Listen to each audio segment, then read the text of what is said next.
Hello again, this is Jean Verhoeven, WICX, and we are back at St. John the Evangelist Church, part of Christ the King Parish in Concord, New Hampshire.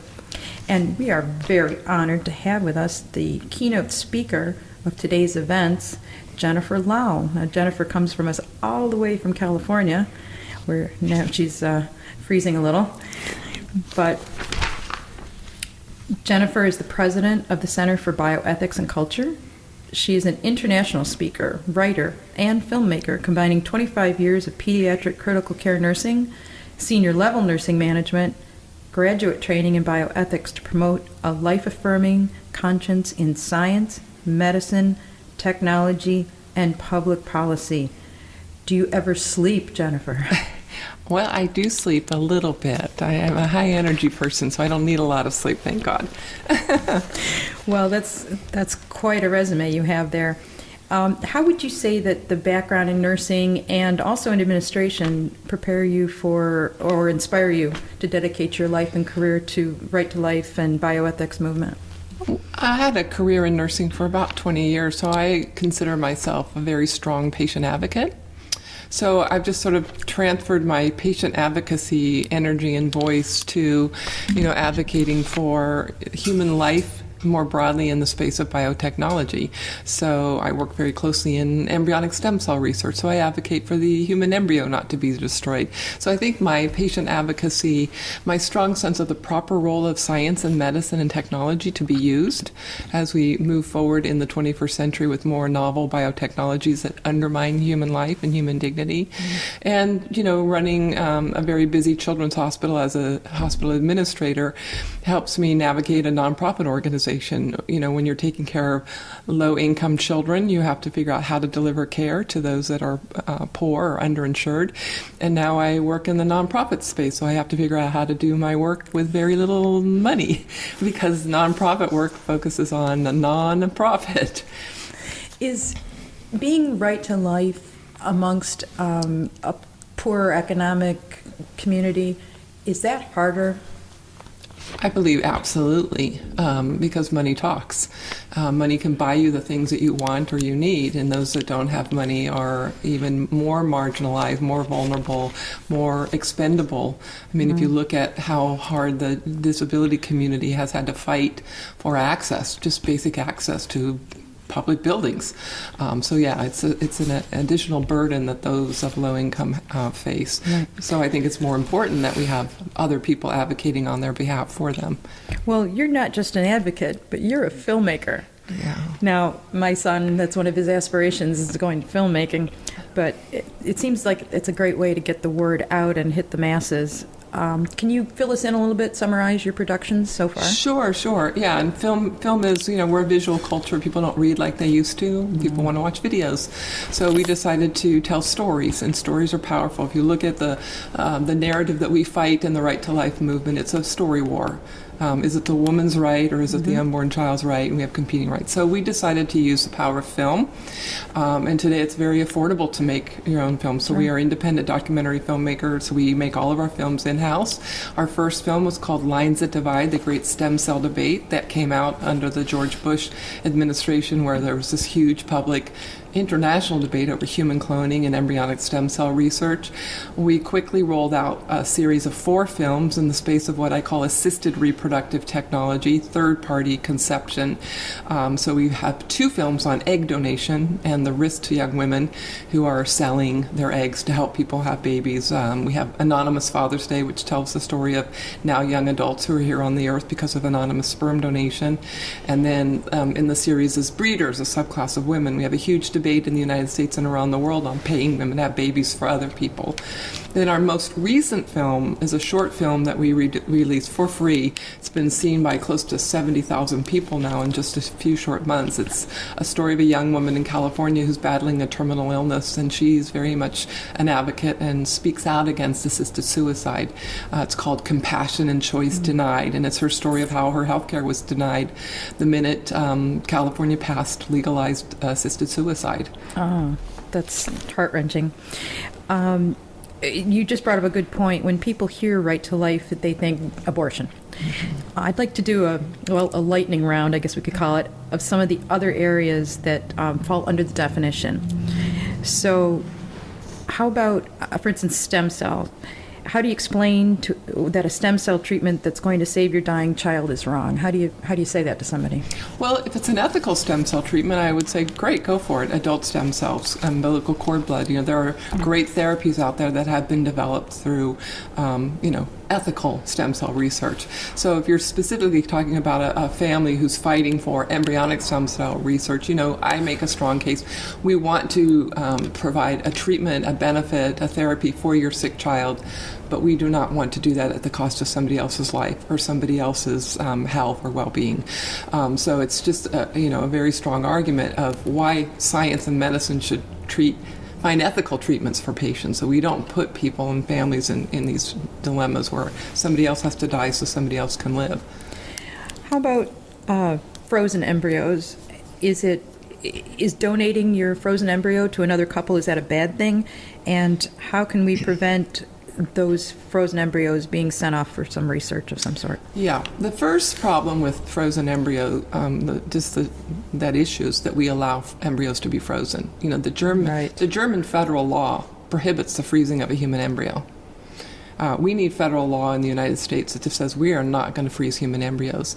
The image of God does not belong in a freezer to be used if and when we need it down the road for whatever purpose we want. So that's the first problem that has to happen and be fixed. We have almost 1 million frozen human embryos in the United States. 1 million? Almost. Wow. That's a huge problem right there. So then it leaves us with this disposition. What do we do with the ones that we have? What is the ethical? What's the most humane? There's no easy answer to that. Do you just allow them to thaw and die? Do you give them away for scientific research? These are all problems. Do you all basic allow forms them of to be abortion. adopted, and rescued, and implanted? So these are huge ethical problems, and there's not one solution. But I do think that, the first thing that needs to happen, and maybe in this new administration we'll see these kind of policies, the realization that we have a problem on our hands, that we need to stop creating surplus embryos.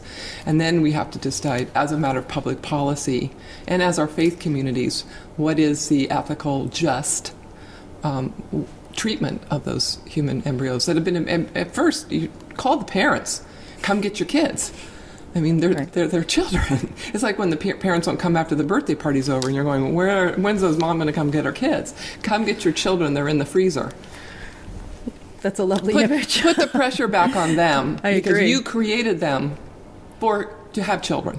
Right. You created them because you wanted a family, you wanted children. And I don't know if you'd know the answer to this, but are most of these the result of, I want to be able to get pregnant at an older age, or is it more, we're doing in vitro, we probably will do it more than once, so put them on ice? It's the latter. I mean, one of the things I'll be talking about in my keynote address shortly is the fact that the whole IVF, in vitro fertilization enterprise, is a hugely failed technological development. So they create so many embryos because they know along the way that those embryos will die. Or they may get transferred into the uterus, but they won't implant. Or they may implant and then miscarry. So it's a quality control. It's like, let's create 10 or 20 in the hopes that, Bob and Jane will get 2 or 3 children that they want. So it's just fraught with all kinds of ethical problems. I'm doing an interview next week with a practitioner in the NAPRO technology, and from what I can tell, the basis is once IVF came into being, a lot of the OBGYN community just went from, oh, you're not pregnant? Let's do IVF. Instead of the many, many other techniques and tests and procedures that can happen to get you pregnant without going, boom, IVF. Yeah, the big guns. Well, but the thing is IVF makes lots of money. Money, right. So there's incentives for doctors to quickly send you off to the fertility doctor and not do, some of the more natural, holistic methods. Okay, so you've got a couple and they can't conceive or carry and they're dying for that baby. Surrogacy. What's the downside of having a surrogate? Oh my gosh, I need an hour to tell you the downside. I mean, this is huge. I am incredibly sympathetic to people that are struggling with infertility and the barren womb. I mean, the barren womb is in the book of Genesis. It's not a new thing. Right. It's not a new problem that we have to solve. What's new is now we have all these solutions that create all kinds of problems. We don't allow people to sell their organs. And probably while we're just sitting here talking on the radio, 2 or 3 people have died waiting for a kidney transplant. Mm-hmm. And we would say, oh my gosh, people are dying. But here we have the situation where people want a baby so badly that we allow them to buy eggs, buy sperm, rent a womb. I'm a pediatric nurse, maternal child bonding. I mean, how did Jesus come to us? In his mother's womb, not some nice lady that helped God have a son. It was, the maternal child bond. This is important. This is in the medical literature. And you can't write that away in a contract. You can't tell a mother and a baby don't connect in the uterus. I mean, what happens when you turn conception into contracts and money, commerce? That's not the way a gift, a blessing, comes into the world. I could see the new bumper sticker. Mary was not a surrogate. Yeah, she was not. Going down the list of other things that come under right to life, assisted suicide, you probably need an hour for that one too, but specifically in the big picture, to the patient, to the family, is it merciful? Never. I mean, I was a nurse, again, back to, we do not want doctors, nurses, healthcare providers having in their toolbox, in their doctor's bag, the ability to take away or intentionally give you medication or intentionally take your life. I mean, that's killing. That's not care. I'm a strong believer in that people are dying. The statistics still hold. 1 out of every 1 person will die. I'm not a person that believes that we can live forever. I don't want to live forever. But, here we are again in the 21st century where medicine can offer so many cures, so many treatments, great palliative care, pain management. Now, does that mean we can't manage any kind of suffering, any kind of pain? No.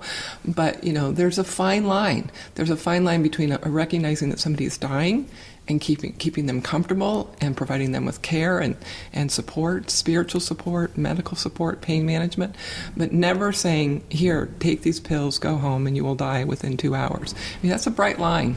Well, Pope John Paul II certainly was a great living and dying example of that. Let's see what's else on our lightning round here. Forced DNRs, or do not resuscitate. Now, the church says you don't have to take extraordinary measures if you're, very ill.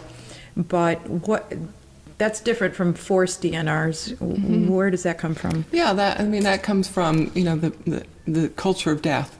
It's like a death panel almost. The culture of saving money in the spirit of, getting rid of you sooner. We don't want to force people. We want good ethical decision making. We want patients and patients' families and the people that they've decided that can speak for them if they can't ever speak for themselves to be able to make decisions. It's always can be appropriate to withhold treatment or withdraw treatment or to begin treatment and stop it if it's not working. That's what good medicine is. Right. Good medicine practice. But to say we are going to force you to not, have treatment. That's what happened to Stephanie in our new film. Her insurance company said, yes, we're going to provide this chemotherapy. New law comes into place, assisted suicide. Oh, guess what? We won't. And she says on camera that her insurance company said, but we will provide the $1.37 required for you to get your lethal prescription so you can go home and end your life. That's forced. That's forced death. One more I want to touch on very briefly. By the way, are your films available on YouTube? Or? They're on YouTube, they're on our website, they're on Vimeo, They're on iTunes, everywhere. Recently in the news, the Brits passed a law that, I don't even know if this is the correct term, but like tri-parenting, where you introduce a third parent, some more DNA. Evidently, the DNA does not become part of the child, but can fix a disease or something like that. Can you give me a short? Yeah, the technology is usually referred to as three-parent embryo. So the mother has a genetic defect so that she's going to pass that on to the child. So they take a healthy young woman and they get her egg, and then they combine basically the defect from the mother they take from the healthy donor egg, and they put that into the mother's egg. So the child is literally born with the DNA from their mother, from a little bit from the egg donor, and then the sperm from their father. So this is human experimentation. We don't know what human beings are going to be like with the DNA from 3 people. Do we really want to set up a technology that's experimenting on future children? That's and future children that can't consent to being experimented on? Yeah, it sounds either Nazi Germany or Star Trek, I'm not sure. And the U.S. is fast to bring that technology here. Right. How about some good news? Can you give us some promising things that are happening in the Right to Life movement? Well, in the space that I work in, I see good news almost every day. I mean, I work with radical feminists on the left. You do? All the time, who support my work, who stand side by side with me in public events and speak out against surrogacy and egg trafficking and egg buying and selling.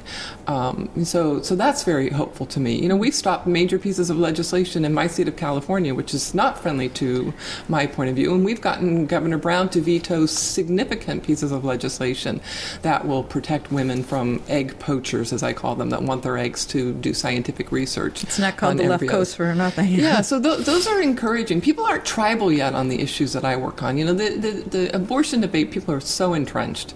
So it's really hard to see where we can get people to come together and agree.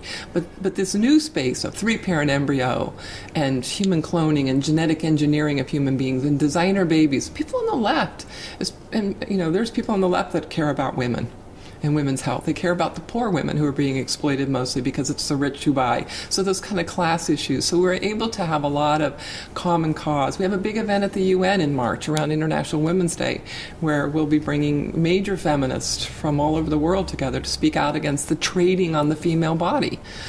So that's very hopeful to me. I mean, I became pro-life at 40.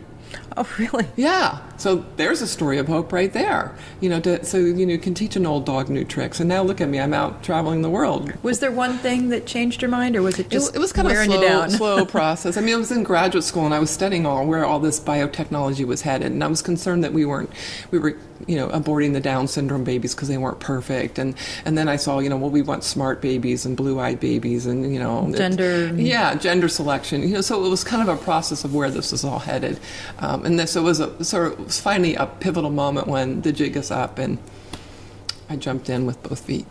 Great. Yeah. Good for you. Well, we're glad you are on this side now. Yeah. And we can't thank you enough for joining us today. My I know pleasure. You've got to get over to the Activity Center for your keynote speech. But it was just delightful having a few minutes with you, and I think you've educated a lot of us on not just the abortion issue, which of course is super important, but there's a lot of facets to this movement, and we need to remember them all. Yeah. So thanks a million. My pleasure. And have a good trip back. Thank you.